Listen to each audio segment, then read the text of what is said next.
7 and in Unit 5.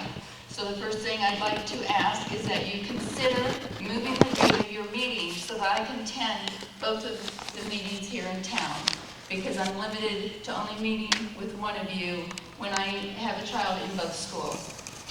During your last meeting, which I was here, I listened to a teacher speak about how she couldn't keep the mask on her young mentally challenged students. She was pleading with you, begging you to stop the mask mandates because they were harming her students. You see, children with disabilities already have anxiety. Putting a mask on their face heightens this anxiety. Students with disabilities are protected by federal civil rights laws, including Section 504 of the Rehabilitation Act of 1973 and the Americans with Disabilities Act of 1990. These laws require K-12 schools to provide students with an equal opportunity to learn free from discrimination, including during public health crisis. The Declaration of Independence gives us all unalienable rights, that among them are life, liberty, and pursuit of happiness.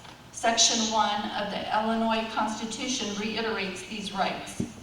The 14th Amendment states, "Nor shall any state deprive any person of life, liberty, or property without due process of law." And Section 2 of the Illinois Constitution reiterates this. I want to remind you that as parents, our children belong to us and not you. They are our property. When we send them to school, we are not giving up our rights. Masking and vaccinating a child is a decision that only parents can make. This right is a fundamental right, protected under state and federal law. Schools cannot take these rights away from us, not without due process.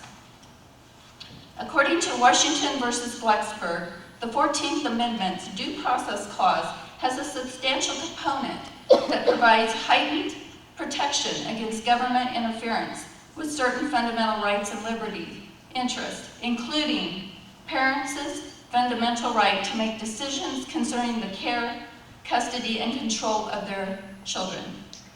See Stanley versus Illinois. Supreme Court Justice Clarence Thomas agreed that this court's recognition of the fundamental right of parents to direct their children's upbringing resolved that case. The mandates are in violation of our federal right, our fundamental rights, which makes it an offense that can be prosecuted in both state and federal courts. Do you not realize that the action available not only allows us to sue District 87, the superintendent, and the school board as agents of the district, but we are also allowed to sue each and every one of you personally? Although many other parents are going down this path, notably, over 145 schools in Illinois have filed class action lawsuits against their district, at least thus far. This is not our intention tonight. We ask that you hear us. We ask that we, the parents, we want you to understand we do not consent to the mandates. You do not have our consent to mask our children. You do not have our consent to test or vaccinate our children. You do not have our consent to demand, inquire, or ask our children to fill out forms, respond to questions written, oral, or digitally about his or her health, choices, sexual orientation, or political views. You do not have our consent to include pornography or other sexually explicit or suggestive information in their books or other reading material. Unmask our children now.